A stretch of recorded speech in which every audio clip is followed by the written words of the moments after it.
Boa tarde, meu povo. Estamos mais uma vez aqui pela Contribuinte TV, iniciando mais uma semana com as bênçãos e proteção de Deus e, como sempre, ao lado do Alisson. Boa tarde, Alisson. O Boa Alisson tarde. que tá com esse loiro Com pivete. certeza, tem que ir pro show do Green Day no melhor estilo. Vou viajar sexta-feira agora e ir pro Paraguai. Ver a banda que eu amo tanto, que é o Green Day, então dividir um trato, né? Na aparência. Mas o pessoal já tinha meio que acostumado já com o seu Aham. loiro, tava com saudade, que o cabelo dele ficou preto de novo. Mas é isso aí, pessoal. Entrando mais uma semana aqui e hoje, com mais um entrevistado, tenho a honra de trazer aqui no estúdio o ex-deputado federal Fábio Tradi. Ele que está sendo uma boa nova. Você está sendo bem falado, hein, Fábio?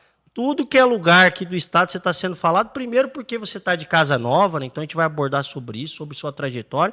Mas antes de tudo, eu quero agradecer por você ter aceito o convite e dizer que a Contribuinte TV, os veículos aí do Contribuinte vão estar sempre de portas abertas para você, que a gente entende que é um ótimo nome aí no nosso cenário aí, Sul Mato Grossense. Boa tarde. Boa tarde, Mike. Boa tarde, Alisson. Um prazer estar aqui conversando com todos que acompanham a rede Contribuinte e dizer que eu estou, como poderia dizer, muito feliz com essa posição mais clara que eu adotei na nossa política, não é?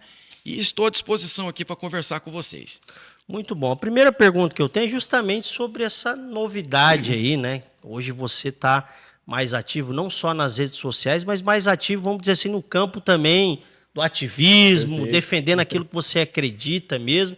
Eu quero saber primeiro como que foi essa aproximação com o Partido dos Trabalhadores até surgir esse convite. Foi uma aproximação natural? A gente acompanha você nas redes sociais, a gente vê que você vem defendendo isso já há um certo tempo, esses posicionamentos, antes mesmo de estar no partido, né?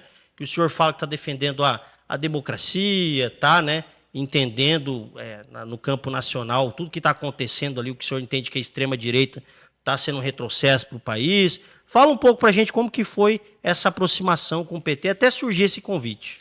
Então, Mike, eu deixar bem claro que a situação política do mundo mudou muito, não é? Nós, na época, por exemplo, em que o Fernando Henrique Cardoso era presidente, nós contávamos com uma posição ideológica que você tinha a esquerda, você tinha o centro e você tinha a direita, não é? Então você tinha opções Sim. muito claras e as três tinham um ponto comum, que era a defesa da democracia. Ninguém abria mão da democracia. Hoje, infelizmente, eu vejo que a radicalização suprimiu o centro e não há mais uma direita no sentido doutrinário do termo. O que Sim. existe hoje é um campo democrático que defende a democracia e uma extrema direita que não tem nada a ver com aquela direita das décadas de 90 e na primeira década dos anos 2000, que era uma direita que aí sim sustentava bandeiras liberais, bandeiras de livre iniciativa do mercado, mas que não abria mão do primado da democracia, não é? Hoje, o que nós estamos assistindo, desde o primeiro ano do governo Bolsonaro, pessoas que estão pedindo a volta da ditadura militar. Tanto que faixas foram hasteadas lá em Brasília, na Esplanada, AI-5, venha, Brilhante Ustra, que foi um torturador de mulheres grávidas, saudando a memória de Brilhante Ustra, tudo contra a democracia. Então, nesse ponto, eu tenho que tomar uma atitude. Sim. Como cidadão. Eu fui presidente da OAB, sustentei, na época, em 2007, o que eu estou sustentando hoje. Então, o mundo mudou, nós temos que mudar. Você tem dois campos apenas. O campo democrático, defende o Brasil contra a intromissão dos Estados Unidos, que repudia e condena a atuação do deputado Eduardo Bolsonaro, que está conspirando contra os interesses econômicos nacionais, e você tem um outro campo, que é um campo de extremistas radicais, contra o qual eu me insurjo e abro essa frente junto com o PT aqui em Mato Grosso do Sul. Muito bom. Alisson, tem pergunta para o Fábio nessa Tenho linha? pergunta, sim. Pegando também um gancho, acho que é muito importante essa vinda do Fábio. O PT tem renovado muito o quadro. assim como o Pablo está dizendo que está tendo essa mudança, já não tem mais esse meio termo, você repara que tem muitas lideranças jovens e o Fábio, por não ser um jovem, mas não tão jovem, virou um novo jovem agora, um novo rosto com o PT, assim como o próprio Thiago Botelho. Para você entende isso nessa construção? Você acha que o PT precisa trazer essa nova oxigenação até para esse novo momento da política local, nacional e enfim? Com certeza, teu diagnóstico é preciso, porque as bandeiras hoje do PT, embora tenham uma certa correspondência com as bandeiras do passado, elas ficaram alteradas justamente porque a ênfase agora é na defesa de uma democracia política para depois sim avançar na democracia social e na democracia econômica. Então, no plano da democracia econômica, que este campo democrático ao qual estou integrando defende, é a taxação dos super ricos, que eu reputo importante, não é justo no país 7 pessoas terem o mesmo volume de dinheiro que a metade da população mais pobre. Nós não queremos empobrecer os ricos, certo, Alisson? Sim. Nós não queremos empobrecer os ricos, mas nós queremos que eles, os bilionários, sejam tratados mais ou menos em igualdade de condições de uma professora e de um policial e de um servidor que ganha R$7.000. Hoje, um policial ele tem que recolher no imposto de renda 20% a 27%. Perfeito. Os lucros de dividendos dos investimentos especulativos dos bilionários são isentos de tributação. Não é justo isso. Então, qual é a proposta que o PT apresentou? 10%, até menos do que uma professora arrecada para o erário. Então, isso é uma pauta interessante, porque esse volume tributado vai servir para incrementar o poder de investimento do governo nas áreas cruciais do país. Eu fiquei muito feliz com a notícia, Mike, de que o Brasil tirou 14 milhões da linha de pobreza desde 2023. Isso é muito importante, porque são 14 milhões de pessoas que estavam em desnutrição, estavam sem condições de higiene básicas, estavam sem água tratada, certo? Quando a gente fala assim dos outros, parece que é uma coisa distante, mas se a gente vivesse isso, a gente, olhando para os nossos filhos, a gente ia sentir a mesma dor que eles sentem, que agora eles não sentem mais. Então, esta é uma pauta que vale a pena, a democracia social e econômica. Mas, infelizmente, nós estamos ainda meio que empatados na democracia política, porque nós estamos lutando, primeiro, pela legitimação das urnas eletrônicas, né, que foi duramente atacada pela extrema-direita. Segundo, nós estamos defendendo a democracia, não é, contra a intromissão dos Estados Unidos, que já insinuaram que não vai ter nem eleição em 2026, Alisson. Isso é uma coisa gravíssima e nós temos que nos insurgir. Então, a ideia que eu tenho para esse pessoal que defende a intromissão dos Estados Unidos é o seguinte: olha, pessoal, vamos nos unir todos em defesa do Brasil. Quando a gente superar essa questão contra os Estados Unidos, a gente volta a brigar, tá certo? Mas isso aqui é uma coisa tão grave que não pode ter gente a favor de outro país aqui dentro. Então, hastear a bandeira americana numa passeata, o próprio pastor Malafaia colocou aquilo como um ato abominável. Nunca se viu isso na história do Brasil. Fábio, a gente está vivendo aí uma semana, vamos dizer assim, histórica, né? Que é esse julgamento do ex-presidente Jair Bolsonaro, desse primeiro núcleo, enfim, das pessoas que estão ali sendo investigadas.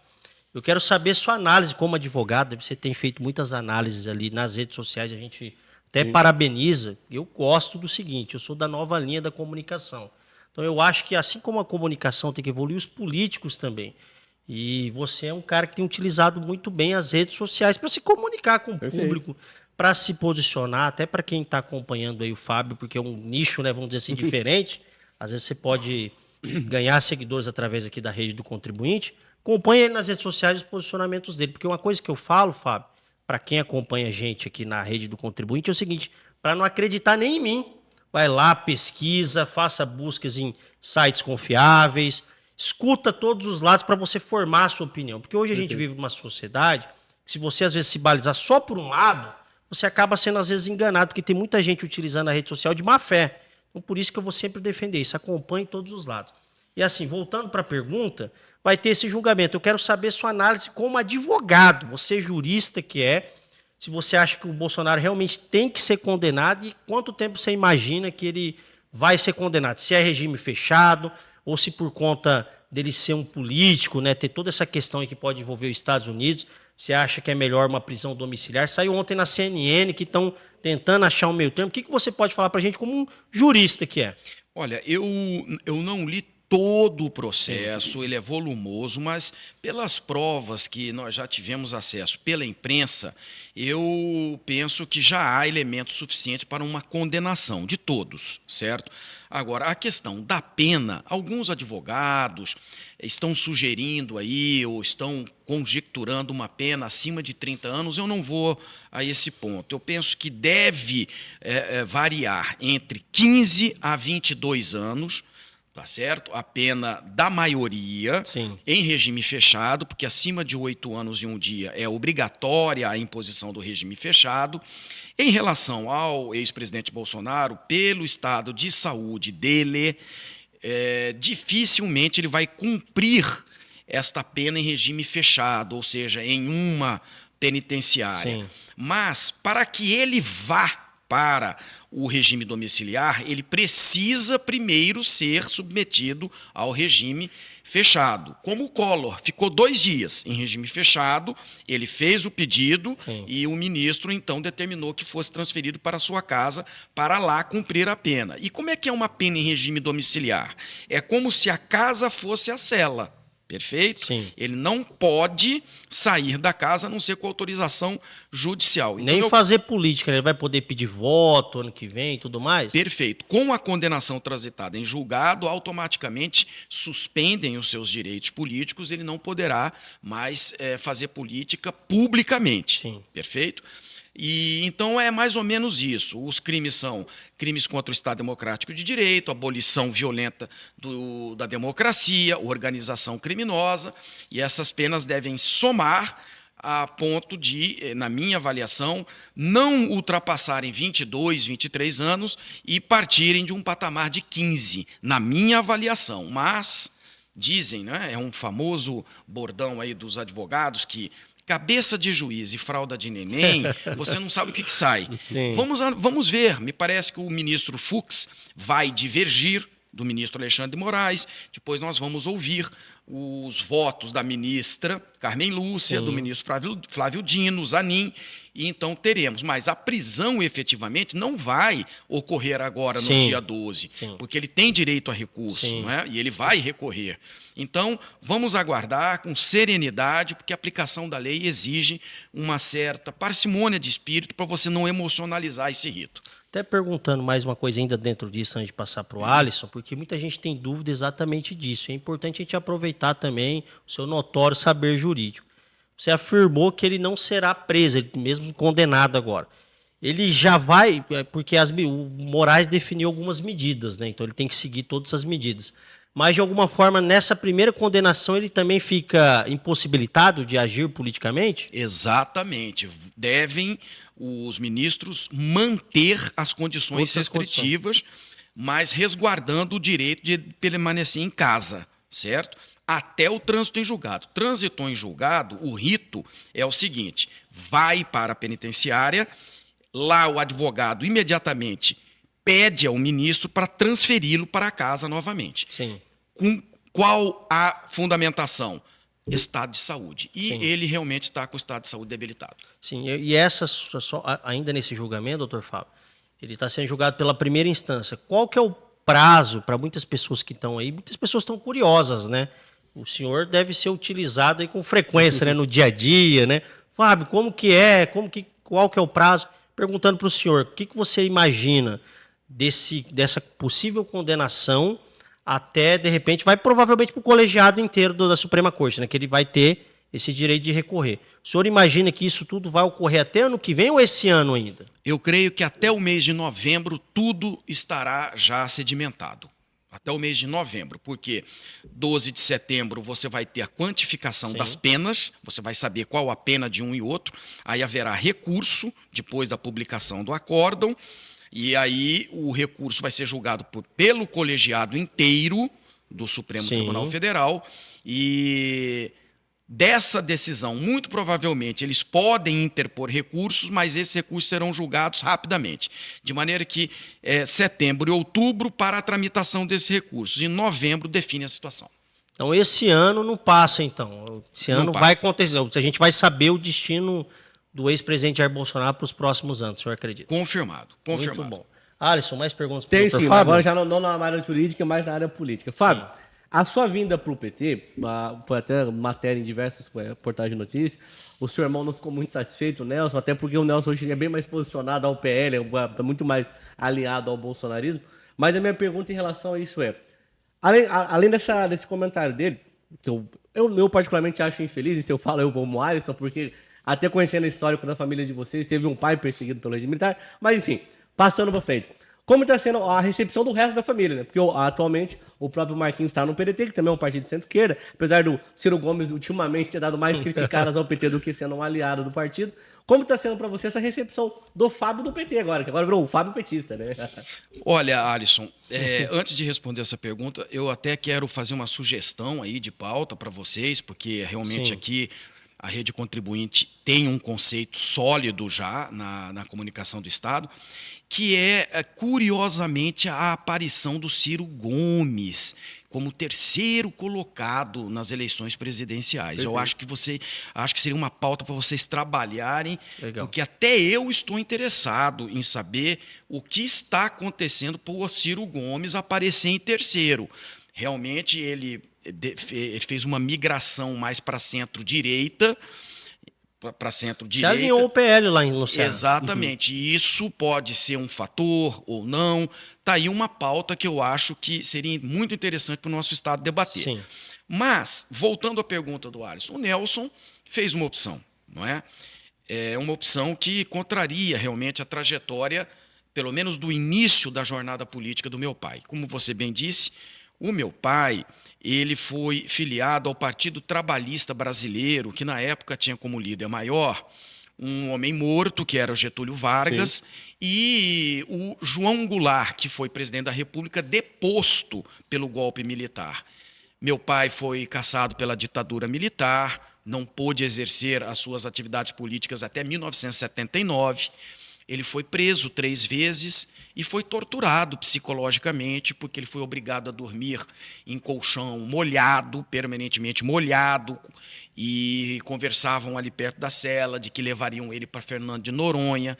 Fernando de Noronha era uma chave que você psicologicamente torturava os presos, porque de lá do avião sobrevoando o oceano ali, perto de Fernando de Noronha, se jogavam os presos políticos vendados, porque ali há cardumes de tubarões, e eles desapareciam. Perfeito? Então, hoje, muitos desaparecidos políticos no Brasil foram devorados por tubarões, sim, lá perto de Fernando de Noronha. Então, sim, eles conversavam. Ele vai quando? Quando que esse guri vai? Eu falo guri, porque a gente costuma ver o meu pai já como um senhor idoso. Mas, sim, na época, ele tinha 32 anos. Perfeito? Ele tinha 32 anos. Muito bem. Então, nesse contexto, eu posso dizer, sim, o Nelson fez uma opção, Alisson. Eu não vou aqui estender o dedo e falar, tá errado por causa disso. Ele fez a opção dele, está aí com o Reinaldo Azambuja, está com o Riedel. Eu fiz a minha opção, que é a mesma opção de quando eu era presidente da OAB em 2007. A mesma coisa, gente. Defesa do Estado Democrático de Direito, defesa da soberania do nosso país e defesa do compromisso intransigente com justiça social. Não é justo que o Brasil, tão rico em termos de natureza, tenha um contingente populacional tão pobre como nós apresentamos em termos de desigualdade social, desigualdade econômica. Isso precisa ser prioridade em qualquer tipo de política.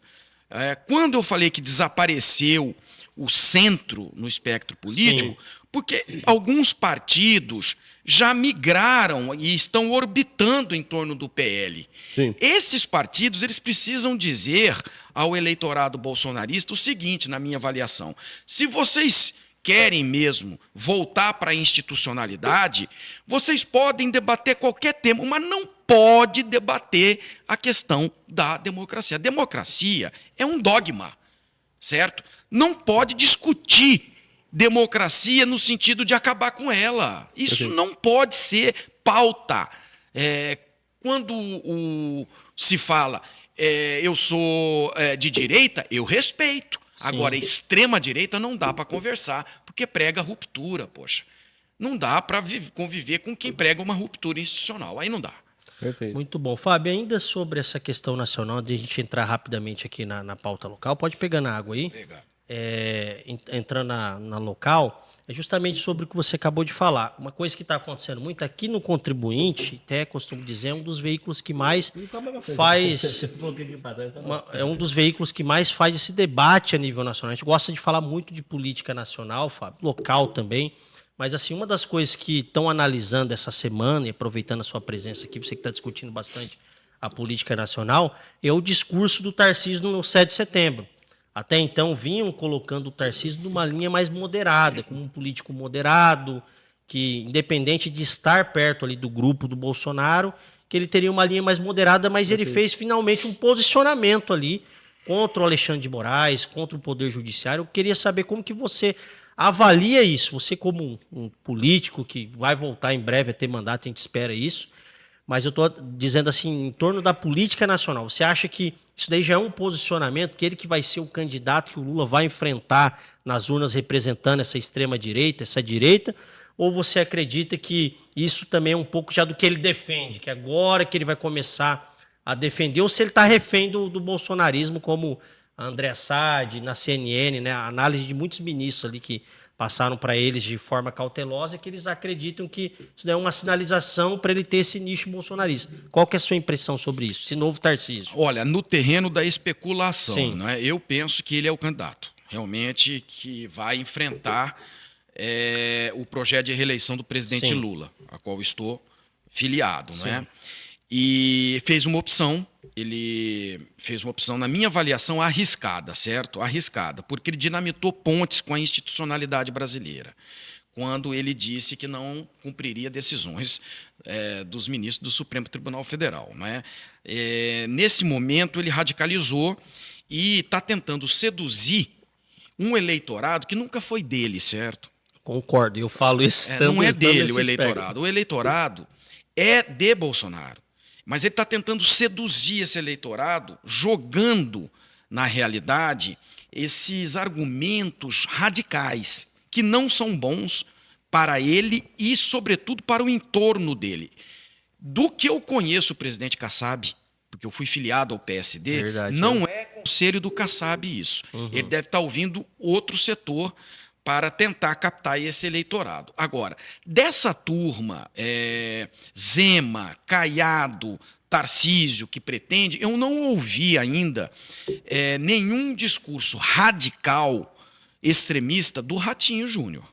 De maneira que, se o Ratinho Júnior continuar nessa linha de direita e não de extrema direita, está aí um nome que pode vir para o debate sem a gente se preocupar com um golpe de Estado. Agora, os outros, meu amigo, me desculpe, mas vão ter muitos problemas institucionais para avançar na candidatura. Muitos. Ainda dentro desse centro que o senhor defendeu, tem alguns partidos que realmente hoje estão próximos ao bolsonarismo e ao PL, mesmo que neguem. Sim. Você pega hoje o Progressistas, né, que virou União Progressistas, até saíram recentemente aí da base do governo Lula. Além do progressista, eu coloco Republicanos e os partidos menores ali. O Novo já sempre foi, a gente costuma dizer que é a linha auxiliar do PL. Mas esses partidos mais de centro, você acha que com esse novo discurso, com o Tarcísio indo mais para essa linha de embate, que é o que sempre o ex-presidente defendeu, certo? Inclusive, durante os anos de mandato dele, os veículos de imprensa, o contribuinte tinha que sempre noticiar a fala dele e a resposta dos ministros da Suprema Corte. Estava meio com uma treta o tempo todo. Você acha que agora, com essas novas falas do Tarcísio, esses partidos vão continuar ainda, pelo que o senhor conhece do centro? Você sempre esteve, né, no centro, antes de se posicionar mais agora. Você acredita que eles vão se posicionar favorável ao Tarcísio ou podem voltar para o governo Lula? Qual que é a sua impressão ali, você como conhecedor do Congresso e de muitos parlamentares ali? Eu penso que vão se aproximar e já estão se aproximando, e você pode observar na mudança do discurso do próprio Reinaldo Azambuja aqui, quando afirmou que não teve tentativa de golpe, que não aconteceu nada em Brasília praticamente e que foram condenados injustamente e que o Bolsonaro é inocente. Para o Reinaldo Azambuja, que foi do PSDB, o que é o PSDB? Maiquinho sabe, Alisson sabe, o PSDB é o partido do quê? Partido da social-democracia brasileira. O que é social-democracia? Social-democracia é um desdobramento ideológico de centro-esquerda europeia do socialismo. Só que é um pouquinho mais para o centro. Sim. Mas a matriz ideológica da social-democracia é o socialismo. Então, o Reinaldo, ele sai praticamente da social-democracia, que abrigou Mário Covas, Fernando Henrique Cardoso, que foram exilados politicamente durante a ditadura, gente. José Serra, foram exilados. José Serra casou-se com uma chilena no exílio, perfeito?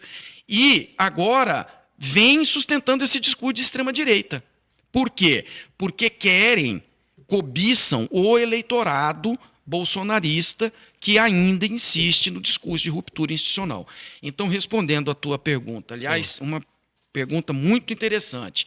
Se eles continuarem se extremando para a direita radical, eles terão problemas institucionais, poderão até ter seduzido, ou vão até seduzir esse eleitorado, mas vão ter problemas muito graves com a institucionalidade brasileira. Muito bom. Alisson, tem mais perguntas? Tem uma pergunta sim, Fábio. Porque é quase impossível, desde quando o Fábio estava já sendo especulado aí para o PT, já começava a pipocar em diversos jornais, em blogs, que existe a possibilidade do Fábio ser o candidato a governo do PT, que é o nome que mais vem sendo badalado, junto agora com o do ex-governador, que é o atual deputado estadual, o Zeca do PT. A princípio, Fábio, seu projeto no PT é ir para o Congresso, voltar para o Congresso, ou existe também essa possibilidade mesmo real de, não, Fábio candidato a governo contra Eduardo Ridel, que inclusive quero ressalvar mais uma vez, que está praticamente ganhando uma eleição de WO, porque não tem nenhum nome que se pré-dispõe a ser o adversário dele nessa próxima eleição, né? Exato, você diagnosticou com precisão. Hoje eu vi a pesquisa do Instituto Ranking e ali você só tem extrema-direita participando. Quer dizer, se não houver um partido do campo democrático, não vai ter debate aqui no Estado. Isso realmente, assim, eu posso dizer, é um ato que envergonha o Estado de Mato Grosso do Sul perante os outros estados. Todos os outros estados vão ter um campo democrático para se contrapor ao discurso da extrema-direita. E aqui? Então, número 1, o meu desejo é servir a Mato Grosso do Sul como deputado federal, porque eu entendo que lá em Brasília vai se estabelecer o verdadeiro confronto nos próximos 4 anos em defesa dos valores democráticos. Eu quero estar na linha de frente. Esse é o meu desejo pessoal. Mas, Alisson, eu estou chegando agora no PT. Então, eu não posso chegar, bater no peito e dizer, não, eu não quero, não é do meu feitio. Mas, se me derem o direito de escolher, eu seria, ou como de fato quero ser, pré-candidato a deputado federal para representar meu estado em Brasília, no campo democrático. Agora, as coisas são imprevisíveis, não é? Perfeito. Você pode observar que todo dia tem um fato inusitado acontecendo que modifica todo o cenário. Vamos aguardar. Nós precisamos saber, por exemplo, Mike, a questão relacionada a Simone. Perfeito. Para onde vai a Simone? A Simone é candidata em São Paulo ou candidata em Mato Grosso do Sul? Sendo candidata em Mato Grosso do Sul, qual é o campo dela? É o campo onde está o esposo, que é Ridel, ou é o campo onde ela está no plano nacional, que é o campo democrático? E se for o campo democrático, eu creio que ela vai fazer essa opção, porque na verdade ela já fez, mas aqui no estado, ela vai fazer oposição a Ridel? Ou não vai? Nós precisamos saber disso também. E outros nomes no PT, qualificados, como o próprio Tiago Botelho, um jovem que tem um discurso muito moderno sobre as bandeiras progressistas, pode também se aproveitar do próprio Zeca do PT. Zeca, e que esteve lá no dia da manifestação do Grito dos Excluídos, ficou 4 horas debaixo do sol, e num sol inclemente na avenida, e com uma jovialidade, com uma vitalidade de um garoto de 20, 30 anos. Então, nós precisamos ver, na realidade, os desdobramentos e aí sim tomar uma decisão coletiva. Mas, respondendo, o meu desejo é ser pré-candidato a deputado federal. mesmo como pré-candidato a deputado federal, hoje como um filiado que está somando forças, unindo forças aí com os filiados, com os políticos do PT, você acha que o caminho é lançar uma candidatura de oposição ao governo estadual, correto? Dentro dessa linha, o que você acredita que onde o Riedel mais está falhando hoje? Do que eu leio, do que eu vejo, do que eu ouço e do que eu recebo Sim. de reclamações é na saúde. A estrutura da saúde do Estado não está correspondendo às expectativas da população. E não é só Campo Grande, é também no interior, de maneira que é este o diagnóstico primeiro que eu faço sobre a vulnerabilidade do governo Riedel. Agora, nós tínhamos que ter aqui no plano estadual uma oposição mais aguerrida, né, ao governo. Não tem. Quer dizer, então a gente Tanto não... que hoje está unindo, desculpa cortar, Fábio, tá engraçado lá na Assembleia, mas, por exemplo, o João Henrique Catan, que está sendo aí o único nome, pelo que a gente acompanha, e eu posso falar isso com precisão, do Partido Liberal, é o único nome que ainda não se rendeu a dialogar com o Reinaldo, porque ele acredita que o PL tem que ter uma linha de candidatura única. E a gente vê muito na Assembleia, ele e o Zeca até tabelando no sentido assim, não da convergência de ideais, mas de entender que precisa ter um debate no Mato Grosso do Sul. Sim, o jovem Catan é um aguerrido parlamentar e tem, assim, assumido posições que eu reputo muito válidas, porque ele, na verdade, sempre esteve ali na pauta da extrema-direita. Ele não se afasta disso. Sim. Agora, quando eu falo ausência de oposição, é oposição no plano de concepção da política, na concepção do Estado. Não há porque o João Henrique Catan e o Riedel estão no mesmo campo ideológico, sim. Perfeito? Agora, com a saída do PT do governo, vamos acompanhar para saber se o PT fará uma oposição programática, ideológica, frontal, para questionar, por exemplo, qual é o papel do Estado na economia, qual é o papel da saúde em termos de privatização ou não, porque eu sou contra, mas me parece que o atual governo é favorável à privatização da saúde. Isso aí, se consumar, será altamente danoso para a nossa população. É esse o debate que nós queremos ver. O João Henrique, o deputado João Henrique, ele está, sim, fazendo oposição, mas é uma oposição pontual, é uma oposição do dia a dia, é uma oposição que eu diria assim, do arroz com feijão. Eu estou dizendo a oposição frontal, ideológica, sobre concepção de política, trazer para o cenário de Mato Grosso do Sul e perguntar para o atual governador por que as verbas federais não são propagadas aqui no Estado como as responsáveis pelo financiamento de tantas obras estruturantes, entende? Isso nós não assistimos. Eu não sei o que aconteceu na Assembleia, que ficou todo mundo de um lado só, agora que o PT está saindo, eu não sei o que está se passando, mas não é igual ao cenário nacional. O cenário nacional, você vê, você tem extrema-direita, você tem o campo democrático. Ali é dá gosto de ver, né? O debate, porque você vê o contraste. Aqui, infelizmente, paira um silêncio que faz todos adormecer. Muito bom. Alisson, tem mais alguma pergunta para o Dr. Fábio? Antes da Tem gente... sim, eu já caminhando já para o fim. A minha última pergunta ainda, só para reforçar sobre essa situação, como o próprio Fábio fez na leitura, hoje parece que fica muito esse sentimento de que de fato existe toda a Assembleia e de um nível estadual maior, está todo mundo muito alinhado com o Riedel e meio que existe uma dificuldade numa construção de uma oposição, nem que seja tanto pelo campo de esquerda quanto qualquer outro tipo de campo. Porque até dentro do próprio nicho da direita, apesar de você ter uma fala que teve uma repercussão nacional do Polon e até um Catan fazendo críticas diretas ao Riedel, até por não ter participado do evento agora do 7 de setembro, você vê que não tem meio que uma construção uma formalização de uma oposição contra o Rídio.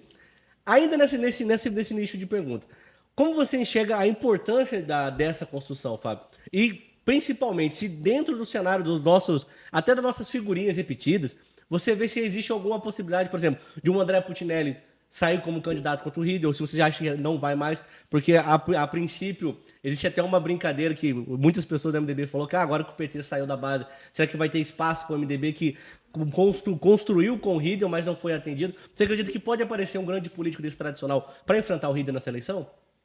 Eu acho difícil, Alisson. Pergunta muito instigante, mas assim, eu não quero aqui me intrometer nos assuntos internos de outros partidos. Isso cabe a eles decidir na economia interna, na disciplina interna, quem vai, quem não vai ser candidato. Mas assim, eu acho que hoje uma coisa é certa, o PT terá candidato. Perfeito. Ou terá candidata. Sim. Terá palanque para Lula aqui. Segundo, vai ter uma frente, Alisson, em defesa do presidente Lula. Vai contar com vários partidos também. E terceiro, as chapas proporcionais estão sendo cuidadosamente elaboradas para que o campo democrático corresponda com essa bandeira ideológica de centro-esquerda para ter deputados e senadores. Então, competição muito provavelmente vai ter no plano nacional e no plano parlamentar. Sobre o plano estadual, vamos ver qual será o candidato mais competitivo, o candidato mais querido pela base, desejado pela base, e o candidato, Alisson, que queira. Perfeito. Você entendeu? Perfeito. Porque eu, hoje, não tenho o meu apoio para ser candidato a governador. Eu não tenho o meu, porque o meu desejo é emprestar minha energia política em Brasília, porque lá vai ter a pancadaria institucional saudável. E eu quero estar na linha de frente. Perfeito. Mas eu não vou dizer que não serei isso ou aquilo, porque isso vai depender de desdobramentos futuros. Ainda uma última pergunta agora sobre a política local, Fábio, já agradecendo você por ter aceito o convite, dizer que o contribuinte está sempre de portas abertas. A gente segue aqui uma linha democrática, independente dos governos. Eu acho que os governos passam e os veículos sérios continuam. Então a gente segue essa linha democrática de dar esse mesmo espaço que a gente deu para você hoje no ano eleitoral. Perfeito. Porque eu acho que é através dos veículos que você tem essa oportunidade de se conectar com a população. Ainda mais um veículo, no caso do contribuinte, que segue, sim, quem acompanha aqui sabe, uma linha ideológica um pouco diferente da que o Fábio pensa, só que eu acho isso muito válido. Olha o debate que a gente teve, olha o espaço que a gente teve, até mesmo para as pessoas que estão aqui do nosso público, escutar um pouco, né, o que você defende e tudo mais, com mais ênfase. O que eu quero saber, ainda dentro desse campo ideológico, que a gente está aproveitando bastante, é o seguinte: o Reinaldo Azambuja, no dia de 7 de setembro agora, no domingo, ele fez um posicionamento que eu confesso que me surpreendeu, até pelo histórico dele como um político mais pragmático, em defesa não só do Bolsonaro, mas ele defendeu também todo mundo que estava lá no 8 de janeiro. Recentemente, esse foi o motivo do PT, finalmente, eu e o Alisson aqui, a gente sempre fazendo nossas análises, a gente criticava o PT pelo fato de ter ainda, eu entendo os argumentos, né, dos cargos, deles terem ajudado o Eduardo Rídio a se eleger no segundo turno, principalmente, porque entre Rídio e Contarne, obviamente, eles foram para o lado do Rídio, isso ajudou, com certeza, na eleição do Rídio, mas assim, a gente entendia que demorava demais. Por quê? O que eu quero saber é justamente isso. Os recentes posicionamentos do Eduardo Rídio, que foi no dia 8 de agosto, quando foi imposta as medidas cautelares contra o Bolsonaro, ele se posicionou contra essas medidas cautelares. E o Reinaldo Azambuja agora, você acha particularmente, você que está fazendo análise na política aí, tem uma vivência em cima disso, você acha que eles estão indo para o mesmo caminho do Tarcísio, de tentar seduzir essa ala da direita, desses eleitores de direita mais extremistas, como você aponta, ou você acredita que é algo que eles realmente defendem mesmo, esse que vai ser o caminho que eles vão tomar para as eleições de 2026 e por isso que vocês têm que fazer essa frente ampla aqui no Estado? Mike, eu só vou a um ponto nesse teu diagnóstico. Sim. Eu não vou aqui dizer se o que eles pensam corresponde ou não ao que eles pensam de fato, sim, porque o pensamento é deles e eles devem saber o que eles pensam. Agora, que há uma clara tentativa de aproximação com o eleitorado bolsonarista ao defender essas teses, isso é inquestionável. Então, quando você me pergunta se eu acho que eles já estão tentando se aproximar, eu respondo, já se aproximaram dessas teses. Agora, uma coisa é tentar se aproximar, a outra coisa é saber se vai ser aceito. Exatamente. Tá certo? Se o eleitorado vai aceitar o cristão novo chegando para saber se é ou não igual ao Bolsonaro, né? Isso não sou eu que vai dizer, isso quem vai dizer é o eleitorado bolsonarista mais radical. Agora, desse eleitorado bolsonarista radical, eu não quero nenhum tipo de aproximação, porque eu reputo se tratar de um pensamento político desvirtuado, antidemocrático e golpista. Então, o meu lado é totalmente contrário a este lado relacionado à ruptura institucional. Se Reinaldo Azambuja, Riedel, Tereza, Ovando, Nelsinho e companhia quiserem se aproximar deles, não serei eu a dizer que eles estão errados. Caberá ao povo julgar. Muito bom. Ó, vou dar um espaço para o senhor para falar sobre o Lula, né? Você que tem dito nas redes sociais que é um defensor, antes de mais nada, né? Antes de qualquer coisa, da reeleição dele. Queria que você falasse para o público do contribuinte, que eu acho que é uma baita de uma oportunidade, que é um público que boa parte pensa divergente disso. Por que o Lula merece essa chance para um quarto mandato? Olha, eu vou me basear em dados. Tá. Primeiro, que muita gente não gosta do Lula por preconceito. Preconceito. Mas é um preconceito que a pessoa não racionaliza, ela não expressa verbalmente. É um preconceito arraigado em algum plano do inconsciente da pessoa, que rechaça, por exemplo, o fato do Lula ser da classe trabalhadora e ter ascendido política e socialmente como um grande líder político. Algumas pessoas não aceitam isso no plano do inconsciente. Não aceitam também o fato dele vir do Nordeste. Não aceitam também o fato dele ter aquela anatomia tarracada, troncudinho, baixinho, barbudo. Então, são pessoas que, no inconsciente, reprovam. Ex-metalúrgico, né? Uma pessoa de origem humilde. Retirante nordestino. Não é uma pessoa esteticamente, podemos dizer, no padrão de uma novela da Globo, não é. Então, algumas pessoas não gostam do Lula por conta desses fatores inconscientes. Agora, se nós jogarmos luz no que o presidente Lula fez, pelo menos nesses últimos anos de governo, né? Não vou falar sobre a trajetória toda dele, que é admirável, mas não cabe aqui, o seguinte, nós estamos hoje vivendo tempos com 5,8% de desemprego. Falam muito na Argentina, que a Argentina melhorou, a Argentina está com 8%. Nós estamos com 5,8% de desemprego. Isso é um recorde dos últimos anos. Tiramos o governo Lula, tiramos porque eu integro o governo Lula como gerente de controle e integridade da Embratur. O governo Lula tirou 14 milhões de pessoas da pobreza. O governo Lula conseguiu que mais de 1 milhão de pessoas saíssem do Vale Renda. E agora não precisam mais do Vale Renda. O governo Lula sempre prestigiou o serviço público, as universidades públicas, os centros de saber de natureza pública. O SUS foi criado no governo Lula, no primeiro governo Lula. A inflação está sob controle. Então, o que eu quero dizer é o nível de desigualdade social do Brasil, pelo índice Gini, está caindo, tá certo? Os dados econômicos estão mostrando que a massa salarial cresceu e que, portanto, houve um aumento de 28% da renda mensal per capita das pessoas. Então, e o Lula representa a preocupação com a justiça social, gente. Repito, não é justo que o bilionário pague menos imposto que o assalariado. E isto é pauta do campo democrático.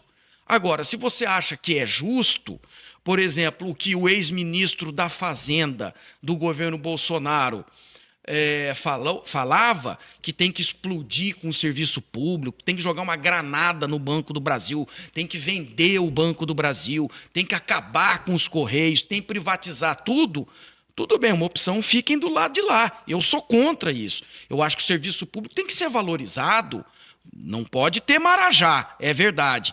Mas você tem que valorizar aquele que trabalha no serviço público, dar condições para que ele produza, e isso vai ser revertido para a sociedade. Então, por conta de todos esses fatores, eu defendo a reeleição do presidente Lula. Uma última pergunta, agora é rápida mesmo, não precisa de um diagnóstico, mas já aproveitando o que você tem escutado em Brasília, porque assim como a gente escuta muito na direita, né? Tem todos esses players aí que você citou durante a entrevista que querem os votos, né, que o Bolsonaro conquistou e tudo mais. Na esquerda, você analisando a política nacional hoje, você acha que o Lula tem um substituto? Não digo para essas eleições, que já é claro que ele que vem para a reeleição e tudo mais. Mas quem que você enxerga hoje como bons nomes aí para um futuro na esquerda? Porque um dos nomes que era inegável, que era o Flávio Dino, ele hoje está na Suprema Corte. Quem que você acha que hoje pode ser esse sucessor do Lula? Sucessor eu acho difícil pela história dele, né? Independente de estar no lado mais opositor aí, o cara tem 3 mandatos, pode ir para um 4º mandato, toda a história que ele tem, toda a trajetória política, isso tem que ser respeitado, Fábio. Então acho difícil alguém repetir isso. Mas eu estou dizendo assim, quem que você acha que pode ser esse nome para herdar esses votos aí hoje? Com o carisma de Lula, não há. Não tem, né? Como também não há do lado de lá. O Bolsonaro não tem mesmo. Não há. Agora, em termos de preparo, de experiência, eu colocaria o nome do ministro da Economia, o Fernando Haddad. Eu também colocaria o nome do próprio Alckmin, que não é do PT, mas é do campo. E eu diria, até avançaria, se a Simone adotasse uma posição mais clara em termos partidários, Sim, não em termos ideológicos, a Simone seria um bom nome nacional também, o Alisson sabia? defende o nome dela. Sabe? Mas eu acho que aí ela teria que repensar a questão do partido, tá? Sim. Então, assim, eu acho que nomes tem, mas Igual não vai ter, né? sabe, a minha avaliação é que quando não mais estiverem no cenário político as pessoas físicas do Lula e do Bolsonaro, a tendência é diminuir A polarização? o calor, sabe? O calor. A emoção, diminuir a emoção, porque Lula é muito carismático, né? E a figura do Bolsonaro desperta também uma emoção do lado da extrema-direita muito intensa, né? Agora, você imagine, por exemplo, uma disputa entre Alckmin e Tarcísio. Você acha que seria no mesma intensidade? Seria um campo mais técnico, Tá acho. vendo? Não que o Lula não seja, pela Sim. experiência dele. Mas é o que você falou, ele gera no petista essa militância ativa e gratuita, né? Gratuita. Entende? É isso aí. Então, imagine, por exemplo, uma disputa presidencial entre a Simone e um Ratinho. Não diminuiria a temperatura? Total o clima. Então, isso pode acontecer mais à frente. Enquanto isso não acontece, nós temos que defender, 1, democracia, para continuar votando. 2, a soberania do Estado brasileiro, porque o PIX é nosso, ninguém pode botar a mão no nosso PIX. Sim. Segundo, o minério é nosso, ninguém pode colocar a mão nas riquezas minerais, a Amazônia é nossa, tá certo? Não vem Donald Trump querer aqui, sob o pretexto do combate ao narcotráfico, dominar o Brasil, que vai ter problemas mundiais, não é? Não que nós sejamos uma potência militar, mas o grau de agressividade vai ser de tal forma fora da curva que vai despertar uma instabilidade no mundo. Isso não tem cabimento. Então, é isso, Mike. Muito obrigado, Fábio. Alguma consideração que queira fazer? Quero agradecer você publicamente por ter aceito o convite e dizer que o Hora do Contribuinte, a Contribuinte TV vai estar sempre de portas abertas, não só para você, mas você pode também fazer essa conexão aí com outros filiados do Partido dos Trabalhadores. O Landmark já veio aqui, o Jean, que assim, às vezes o pessoal vê, até quero aproveitar para o público que vai acompanhar você, para ficar muito claro, Às vezes vê, não, o contribuinte é um veículo que abre espaço só para bolsonaristas. Não, a gente abre espaço para players da política que queiram debater, que queiram vir aqui. Vai ter a liberdade para falar de quem quiser, o que quiser defender ali, desde que não saia desse campo, igual o senhor falou, democrático. Eu não vou aceitar aqui que alguém venha aqui defender o nazismo, por exemplo. Venha defender golpe de Estado. Daí não. Brilhante. Mas tendo espaço para defender ali as teses, o que acredita, isso daí não vai faltar espaço, né? Principalmente lá dentro da militância do PT.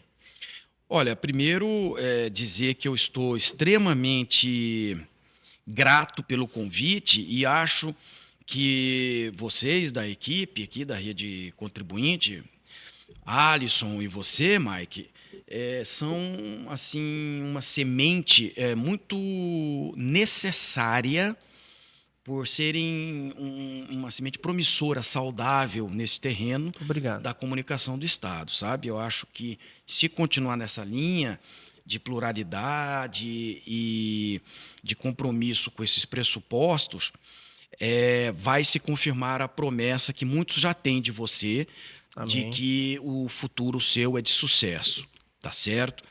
E também reconhecer que as perguntas que vocês fizeram foram, sim, altamente sofisticadas no plano político e da altura, assim, de redes nacionais que já me entrevistaram, e eu os parabenizo por isso. E muito feliz de contar aqui, estando com vocês, conversando com o seu público, tá certo? Muito feliz mesmo. E é isso aí, pessoal. Quem gostou, pedindo para vocês, não esqueçam aí de curtir o nosso canal. Vai ter bastante corte nessa entrevista. Eu tenho certeza que a gente vai chegar no Barbudo. Qualquer hora você vê. Porque o Fabinho hoje tá sendo uma boa semente, até a nível nacional a gente vê isso. Então a gente deseja boa sorte para ele nas trajetórias políticas, no que ele tem aí, que ele está imaginando para 2026. E é isso aí. Continue acompanhando a Contribuinte TV. Amanhã tem mais entrevista, mas é isso aí. Por hoje é só, né? Mas por hoje coisa. É só. Não, mandar um beijo pra minha mãe, né? Mãe e pai tem que mandar beijo sempre. Sempre. A gente tem que aproveitar enquanto a gente tem nossos pais vivos, eu também mandar para eles. E agradecer a todos aí pela audiência. Deus abençoe a todos. Até mais.